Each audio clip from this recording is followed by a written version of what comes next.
اپنی تجارت میں سچ لاؤ، جھوٹ سے نکلو، وعدہ خلافی سے نکلو، قرضوں سے نکلو، تاکہ حقائق کے ساتھ آپ زندہ رہ سکو۔ اپنے بچوں کو قرضوں سے آزاد کر کے دنیا سے جاؤ، جو اصل میرے نبی نے تجارت بتائی۔ عبد الرحمن بن عوف کا جب انتقال ہوا تو ذرا دل سانپ کے سنیا جی، 3 ارب 10 کروڑ 20 لاکھ دینار وہ بندہ وراثت چھوڑ کے مرا ہے۔ دینار کے نو آندے 4.5 ماشے سونے دا سکہ، اے کاغذ دے نوٹ نہیں اڑ بوجھے چوائی پھر او بھی اگلے کٹ کے تانوں آ پھدا چھڑیا پلاسٹک والا کارڈ، کہ پہلے کاغذ دے نوٹ او بھی بوجھے جو کٹ کے تانوں کارڈ دے چھڑیا، کارڈ پھیری رکھو تے چلو ٹوری رکھو۔ تم لوگ تو کاغذ کے سیٹ ہو۔ عبد الرحمن بن عوف 3 ارب 10 کروڑ 20 لاکھ دینار سونے کے سکے، 4.5 ماشے کا 1 دینار، ہن تسے حساب لا لو کتنے پیسے بنے۔ 10,000 بکریاں، 1,000 اونٹ، 1,000 گھوڑے، اور زمین الگ، پلاٹ جنوں آندے ہو پلاٹ الگ۔ اور ٹاپ 10 میں ایک آدمی، ابو بکر جنتی، عمر جنتی، عثمان جنتی، علی جنتی، طلحہ جنتی، زبیر جنتی، سعد جنتی، عبد الرحمن جنتی بن عوف، ابو عبیدہ جنتی، سعید بن زید جنتی۔ اتنی بڑی دولت اس کو ٹاپ 10 سے نیچے نہیں لا سکتی، اور ساڑھے کو تو ہے تھوڑی تھوڑی تھوڑی تھوڑی۔ فرمایا میری تجارت کے 4 اصول تھے، میری تجارت کے 4 اصول تھے۔ کبھی ادھار نہیں خریدا، ادھی ٹینشن گئی۔ کبھی ادھار نہیں بیچا، ساری ٹینشن گئی، پیسہ بوجھے ٹینشن مک گئی، تجارت والی تو مک گئی نا۔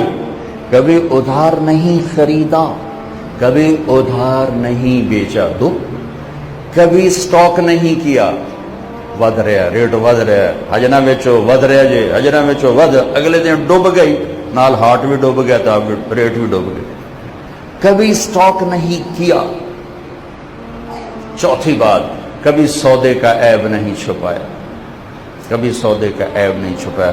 کہ میری تجارت کی یہ 4 اصول تھے۔ یہ جیمر ہے، اگر کسی کے دل میں کسی کا بغض ہے، کسی سے نفرت ہے، کسی سے بات چیت بند ہے، کسی سے بول چال بند ہے، یہ جو بڑے تاجر ہیں نا، یہ مقابلے کے لیے کماتے ہیں، بھوک کے ڈر سے نہیں کماتے۔ ہمارے جیسے تو کماتے ہیں مجھے روٹی کی دکھاوڑی، یہ کماتے ہیں او اگاں ود گیا انہوں نپنا ہی نپنا ہے، یہ اس لیے کماتے ہیں۔ پھر ان میں نفرتیں پیدا ہو جاتی ہیں، ان میں بغض پیدا ہو جاتا ہے، ان میں حسد پیدا ہو جاتا ہے، اور ان کی کمائی ان کے لیے ہلاکت بن جاتی ہے۔ یہ صرف یہ سمجھتے ہیں کہ ہم حلال کما رہے ہیں، نہیں، یہ جو تم مقابلہ کر رہے ہو یہ بھی تمہاری جڑیں کاٹ رہا ہے۔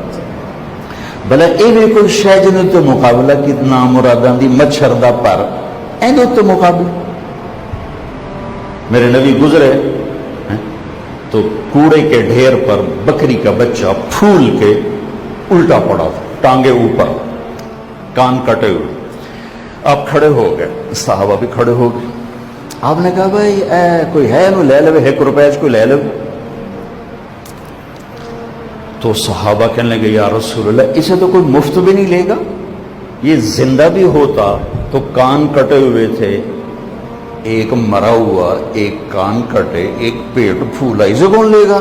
تو ہم نے کہا واللہ للدنیا اہون علی اللہ من ھذا علیکم، مجھے میرے رب کی قسم جیسے یہ تمہاری نظر میں حقیر ہے، تمہارے رب کی نظر میں تمہاری دنیا اس سے بھی زیادہ حقیر ہے۔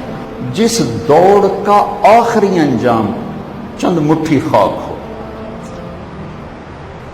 جاؤ مغل اعظم کی قبر کھود کے دیکھو، چند مٹھی خاک کے سوا کچھ نہ ہو۔ ساری دنیا کا سب سے بڑا بادشاہ چنگیز خان، اس کی قبر ہی کوئی نہیں پتا کہاں ہے، لیکن اگر کہیں مل جائے تو کھود کے دیکھنا، چند مٹھی خاک کے سوا کچھ نہ ہو۔ دنیا کا بڑا فاتح تیمور اس دنیا کا آخری فاتح ہے، آخری فاتح تیمور، جاؤ اس کی قبر کھود کے دیکھو، اس کی ہڈیاں بھی ختم ہو چکی ہوں گی، چند مٹھی خاک۔ جس دوڑ کا آخر انجام چند مٹھی خاک ہو، پاگل ہو اس کے لیے دوڑ رہے ہو؟ میں کمانے سے نہیں روک رہا ہوں، کماؤ، حلال کمانے میں اللہ نے اجر رکھا ہے، دوڑ نہ لگاؤ، مقابلے نہ کرو، پاگل نہ بنو۔ اس مٹ جانے والے گھر، اس دھوکے کے گھر، اس مچھر کے پر، اس مکڑی کے جالے پر فخر کرنا۔ کوئی آدمی آپ سے آ کر یوں کہ ماشاءاللہ میرے پاس 100 کروڑ مچھر ہیں میرے پاس، کیا کہو گے 2 لیٹر مارو۔ یہ اصغر کہتا ہے میری اتنی بڑی فیکٹری بن رہی ہے، انہوں نے ذرا 2-4 لا دے ہو کہ کس چیز پہ فخر کر رہے ہیں؟ فخر تو صفات پہ کیا جاتا ہے، چیزوں پہ نہیں۔ اب بڑی گاڑی سے بڑے انسان نہیں بن سکتے، اب اتنا بڑا گھر بنانے سے بڑے انسان نہیں بن سکتے، اتنے بڑے پارک بنانے سے آپ بڑے انسان نہیں بن سکتے۔ بڑائی اسی 5 فٹ کے اندر ہے۔ دل دریا سمندروں ڈوبے کون دلاں دیاں جانے ہو، وچے بیڑے وچے جھیڑے وچے ونج مہانے ہو، وفی انفسکم افلا تبصرون، اپنے من میں ڈوب کر پا جا سراغ زندگی۔ اگر زندگی کی منزلیں طے کرنی ہے تو اپنے آپ کو ڈھونڈو۔ اگر دنیا میں عزت پانی ہے، جسے عزت کہتے ہیں، جو تمہارے گارڈ کھڑے ہوتے ہیں تمہیں سلوٹ کرتے ہیں، میرا دل جلتا ہے کہ ان بے وقوفوں کو کون سمجھائے کہ تم اللہ کی نظروں سے گر رہے ہو، کہ تم نے لوگوں کے سامنے اپنے آپ کو خدا بنا کے پیش کر دیا۔ یہ جتنے بڑے گھروں میں جائیں ان کے گارڈ جو ہی دروازہ کھولتے ہیں ان کو سلوٹ مارتے ہیں۔ ان کو اتنی شرم نہیں کہ کس طرح یہ لوگوں کو اپنا غلام بنا کے چل رہے اور دیندار کہلاتے ہیں اپنے آپ کو۔ میرے نبی تشریف لائے، لوگ اٹھنے لگے، اٹھو نہیں، ہم نے کہا بیٹھے رہو۔ معاویہ رضی اللہ تعالیٰ عنہ 3 بر اعظم کے حکمران، محفل میں لوگ اٹھنے کہا بیٹھ جاؤ۔ میں نے اللہ کے نبی کے سے سنا، جو یہ پسند کرے کہ لوگ میرے لیے کھڑے ہوں وہ اپنا ٹھکانہ جہنم میں بنا لے۔ اب تمہارے گارڈ تمہیں سلوٹ کر رہے ہوتے ہیں، یہ سلوٹ اس تنخواہ کو کر رہے ہیں، تمہیں نہیں کر رہے، یاد رکھنا، تمہاری اس تنخواہ کو سلوٹ کر رہے ہیں۔ لوگ تمہیں ملنے آتے ہیں، یہ تمہیں نہیں ملنے آتے، یہ تمہارے کاروبار کو ملنے آتے ہیں، یہ تمہاری فیکٹریوں کو ملنے آتے ہیں۔ ان فیکٹریوں سے اپنے آپ کو الگ کرو، پھر کھوتا بھی تو انہوں مل جاوے تو میں نے پھاد لگے۔ میں جبوتی گیا، چھوٹا سا ملک ہے، تو اس کا جو سب سے مالدار آدمی تھا، جمیل اس کا نام تھا، یمنی، بہت غریب ترخان تھا، اللہ نے بہت رزق دیا۔ مجھ سے کہنے لگا شیخ تو میرا ہم نام ہے طارق جمیل ادا نام۔ کہ جب میں غریب تھا نا تو لوگ جمیل کو ملنے آتے تھے، مجھے بڑی خوشی ہوتی تھی۔ جب سے میں مالدار ہوا ہوں لوگوں نے جمیل کو ملنا چھوڑ دیا ہے، جمیل کے کاروبار کو ملنے آتے ہیں۔ میں وہ دوست ڈھونڈ رہا ہوں جو مجھے ملنے آئیں، مجھے ملنے والا کوئی نہیں رہا۔ یہ سب آپ لوگ اس دھوکے کا شکار، لوگوں کے ملنے کو آپ اپنا پروٹوکول سمجھتے ہو، گارڈز کے سلوٹ مارنے کو آپ اپنی عزت سمجھتے ہو، آپ سب اس خوفناک دھوکے کا شکار۔ اس سب سے آپ توبہ کرو، اپنے چوکیدار مقرر کرو، ان سے سلوٹ نہ کرواؤ، یہ فرعونیت ہے۔ میرے اللہ کے ہاں انتہائی ناپسند ہے۔ تو 4 چھلڑ اللہ دے دیتے تو اسے سے بڑے بن کھلو۔ انسانی سٹیٹس دیکھو جی، سٹیٹس، پیسے کو سٹیٹس کہتے ہیں، صفات کو سٹیٹس کہتے ہیں، صفات کو سٹیٹس کہتے ہیں۔ صفات والا سٹیٹس والا ہے جس کی کوئی قیمت ہی کوئی، اچھے اخلاق کی کوئی قیمت کوئی،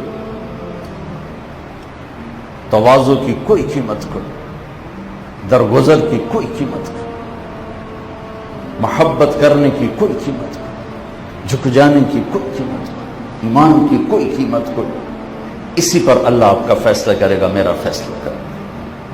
اور ایک بات ان تاجروں سے کہتا ہوں، کاروبار بڑھاؤ سچائی کے ساتھ، جھوٹ کے ساتھ نہیں، دیانتداری کے ساتھ، دھوکے کے ساتھ۔ قرضوں سے کاروبار نہ بڑھاؤ۔ یہ جو تمہارے اسلامی بینک ہے نا، اس سے بھی قرضہ مت لو، نصیحت کرتا ہوں۔ میرے نبی مقروض کا جنازہ نہیں پڑھاتے تھے تو اس لیے قرضہ کتنا ہوں 200 درہم 20 درہم تو 400 کروڑ۔ اور یہ اسلامی بینک ہے، میں حرام نہیں، اس میں اسے حرام نہیں کہہ رہا ہوں، ٹھیک ہے، لیکن میرے نبی نے مقروض کا جنازہ نہیں پڑھایا۔ کیوں؟ کہ سارا بازار آرٹیفیشل ہو جاتا ہے، سارے بازار کی قیمتیں مصنوعی ہو جاتی ہیں، ساری تجارت مصنوعی ہو جاتی ہے۔ قرضہ لینا منع نہیں ہے، قرضہ لینا منع نہیں ہے، میرے نبی نے خود قرضہ لیا ہے، لیکن کاروبار بڑھانے کے لیے اربوں روپے قرضہ اٹھانا، یہ حماقت نہ کرنا۔ کر لی ہے تو نکلنے کے لیے کوشش کرو، سودی ہے تو نفل بھی پڑھو، توبہ بھی کرو، استغفار بھی کرو، اسلامی ہے تو بھی ندامت اور استغفار کرو کہ اتنا بوجھ اٹھا لیا، مر گیا تو کیا بنے، آج موت آ گئی، یہ قرضہ کون دے گا؟ پیچھے اولاد آ کے ساڑھے ابے چاہے سے چاہے کوئی نہیں۔ تو یہ جتنے بڑے تاجر اپنے آپ کو آج کہلا رہے ہیں، یہ سب بینکوں کے سر پہ میاں صاحب بنے ہوئے ہیں، شیخ صاحب بنے ہوئے ہیں، سیٹھ صاحب بنے ہوئے ہیں، چودھری صاحب بنے ہوئے ہیں، سردار صاحب بنے ہوئے ہیں۔ بینکوں کا پیسہ نکالو تو ان کے پاس گڑی کوئی نہیں۔ تو میں آپ کے سامنے ہاتھ جوڑتا ہوں کہ اصلی تجارت کرو، اصلی تجارت کرو، اصلی تجارت کرو، اپنے پیسے سے پوری دنیا میں کاروبار پھیلا دو۔ اللہ نے کوئی روکا ہے؟ ساری دنیا میں کاروبار کرو، اللہ کو روکا؟ جتنا مرضی کرو، یہ مصنوعی کاروبار مت کرو۔ اس قرضے کی مصیبت جب پڑتی ہے تو نسلیں برباد ہو جاتی ہیں، چاہے وہ سودی قرضہ ہو چاہے وہ اسلامی قرضہ ہو، قرضہ قرضہ ہی ہوتا ہے۔ کیوں میرے نبی جنازہ نہیں پڑھتے تھے مقروض کا؟ کوئی حرام؟ خود قرضہ اٹھایا، ہاں بھائی اس پر قرضہ ہے، جی بھائی تم خود ہی پڑھو، میں نہیں پڑھتا۔ یا رسول اللہ میں ادا کروں گا، اچھا ٹھیک، اللہ اکبر۔ صرف حوصلہ شکنی کے لیے اور اس لیے کہ تجارت فگر کا نام نہ رہے، حقیقت کا نام تجارت۔ کمپیوٹر پر رقمیں چل رہی بڑھ رہی، ریٹ اوپر جا رہے ہیں نیچے جا رہے ہیں، غریبوں کی تباہی آ رہی، چند مالداروں کے ہاتھ میں پیسہ اکٹھا ہو رہا ہے، اسے تجارت نہیں کہتے، اسے چالاکی کہتے ہیں۔ یہ تاجر نبیوں کے ساتھ نہیں جائے گا، سچا تاجر نبیوں کے ساتھ کھڑا ہوگا۔ سچا تاجر کیوں؟ میں ذمہ دار ہوں، ذمہ دار کا بیٹا ہوں، ذمہ دار کو کیوں نہیں کہا نبیوں کے ساتھ کھڑا ہوگا؟ اس لیے کہ ہمیں جھوٹ بولنے کا موقع ہی کوئی نہیں، دھوکہ دینے کا۔ ابھی ہم نے گندم بیچی، ریٹ گورنمنٹ نے مقرر کیا، ہم نے ڈھیر لگا دیا، ان کے لوگ اٹھا کے لے گئے، اسی کیڑا جھوٹ بولنا، کیڑا دھوکہ دینا، کیڑا ہیرا پھیری کر ساڑھے بولتا موقع ہی طیب ہمیں روز بھی باری ہیرا پھیری کرے، ہر آئٹم میں ہیرا پھیری کرے۔ لیکن جب یہ ہر آئٹم میں سچ بولتا ہے اور پستا ہے اور ذبح ہوتا ہے، یہ چیز اسے نبیوں کے ساتھ کھڑا کر دیتی ہے۔